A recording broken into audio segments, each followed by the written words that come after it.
जी अस्सलाम वालेकुम मेरे अजीज़ों मैं आज शकरगढ़ में मौजूद हूँ। मेरे पीछे आप देख सकते हैं कि मैं आज जो हमारे टीएलपी के एमपीए बने हैं चौधरी महमूद सिंगरा उनके डेरे पे आया हूँ। मेरे पीछे आप चेक करें माशाल्लाह।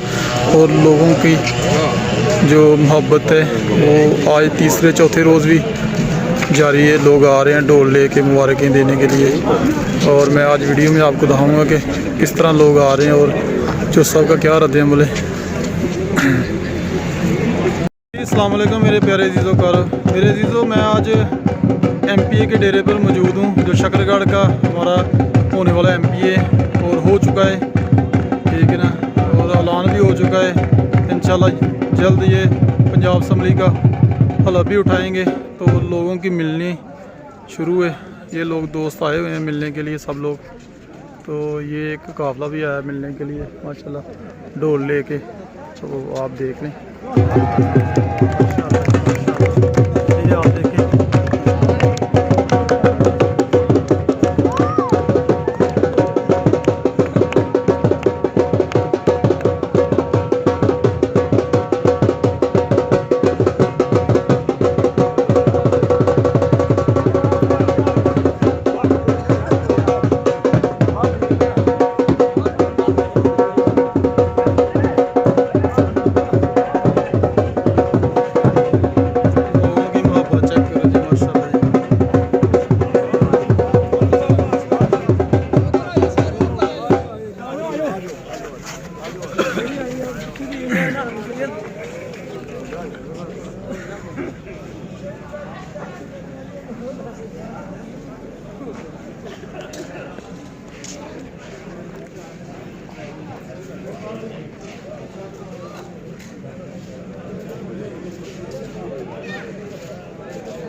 भाई बना लगे ओ भाई हां ये तो सबको मुबारक देने के लिए आए हैं। नहीं वो नहीं यार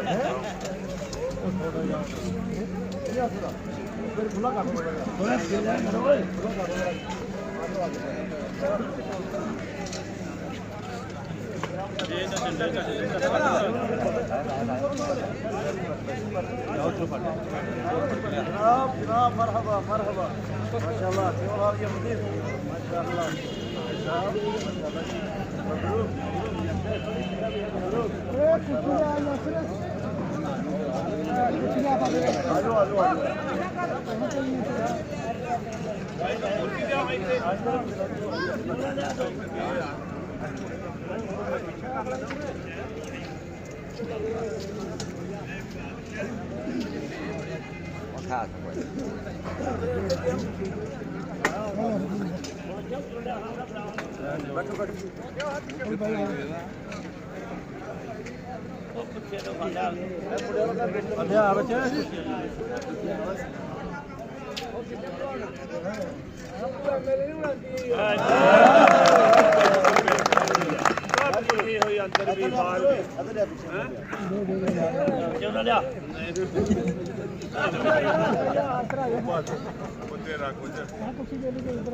आगे ले जा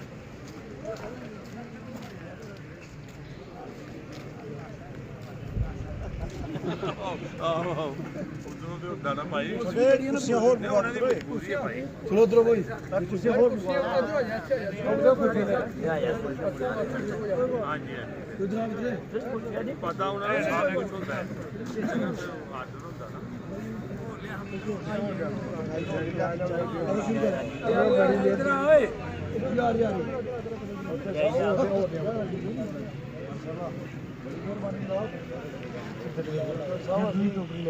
ਬੱਚਿਆਂ ਨੂੰ ਵੈਸੇ ਤਾਂ ਸਾਡੇ ਵਾਸਤੇ ਸਾਰੇ ਪੂਰੇ ਹਲਕੇ ਦੀ ਬੜੀ ਮਿਹਰਬਾਨੀ ਹੈ ਤਮਾਮ ਬਰਾਦਰੀਆਂ ਦੀ ਲੇਕਿਨ ਪਾਟਲ ਨੇ ਜਿਹੜਾ ਪਹਿਲੇ ਮੈਨੂੰ ਸਾਡੇ ਨਾਲ ਨਾਰਾ ਲਾਇਆ ਨਾ ਪਾਟਲ ਪਲਾਨ ਹੈ 29 ਤਰੀਕ ਨੂੰ ਜਲਸਾ ਸੀ ਪਾਟਲ ਉਹ ਹਵਾ ਹੀ ਚੱਲ ਗਈ ਇਹ ਕੋਈ ਮੇਰੇ ਰੱਬ ਸੋਹਣੇ ਦਾ ਹਵਾ ਹੀ ਚਲਾ ਦਿੱਤੀ ਚੰਗੇ ਲੋਕਾਂ ਦੇ ਪਿੰਡ ਜਲਸਾ ਕੀਤਾ ਯਾਰ ਚੋਰੀ ਨੂੰ ਅੱਜ ਪਤਾ ਲੱਗਾ ਸੀ ਚੰਗੇ ਅਸੀਂ ਸ਼ੁਰੂ ਤੇ ਚੰਗੇ ਮੈਨੂੰ ਤਾਂ ਬੜੀ ਦੇਰ ਦਾ ਪਤਾ ਹੈ ਇੱਕ ਪਲੇਨ ਤੇ ਖਾਣਾ ਦਾ ਭਾਈ ਦਾ ਸਟੇਜ ਦੁਆਰਾ ਫਿਰ ਹੋ ਗਿਆ ਭਾਈ ਦਾ ਨੇ ਚੋਰੀ ਸਾਹਿਬ ਨੂੰ ਪੁੱਛ ਲਓ ਅੰਦਰ ਗੱਲ ਚੱਲਦੀ ਗੱਲ ਭਾਈ ਮੈਂ ਤੁਹਾਡੇ ਤੋਂ ਇਲਾਵਾ ਲੱਗੇ ਸੀ ਭਾਈ ਹੋਰਾਂ ਨਾਲ ਦਿਲ ਨਹੀਂ ਵੀ ਕੋਲ ਯਕੀਨ ਮਾਰ ਆਖਰ ਅੱਲਾ ਨੇ ਬੜੀ ਮਤ ਚੋਰੀ ਦਾ ਕਦਮ ਵਿੱਚ ਧਰਿਆ ਭਾਰੇ ਤੋਂ ਭਾਰਾ ਚੱਲਦਾ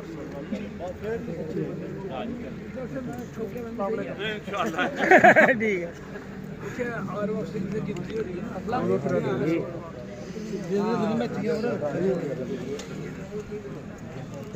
ਰਾਮ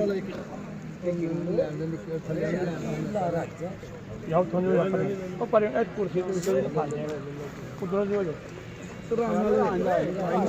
ਪਾਣੀ ਨਾ ਕਰੋ ਪੁੱਤ ਮਿਲ ਜਾਏਗੀ ਹਰ ਸ਼ੈ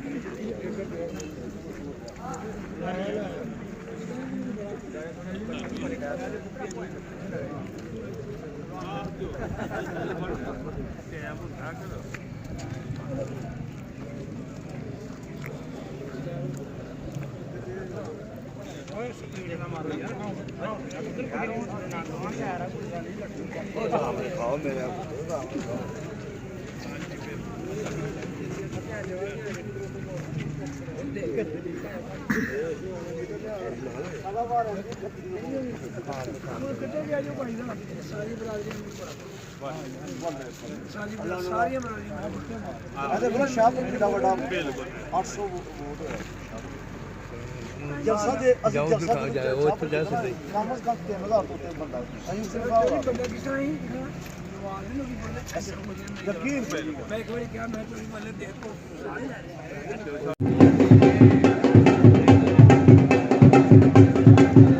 ਬਾਬਾ ਦੇ ਘਰ ਹੀ ਆ।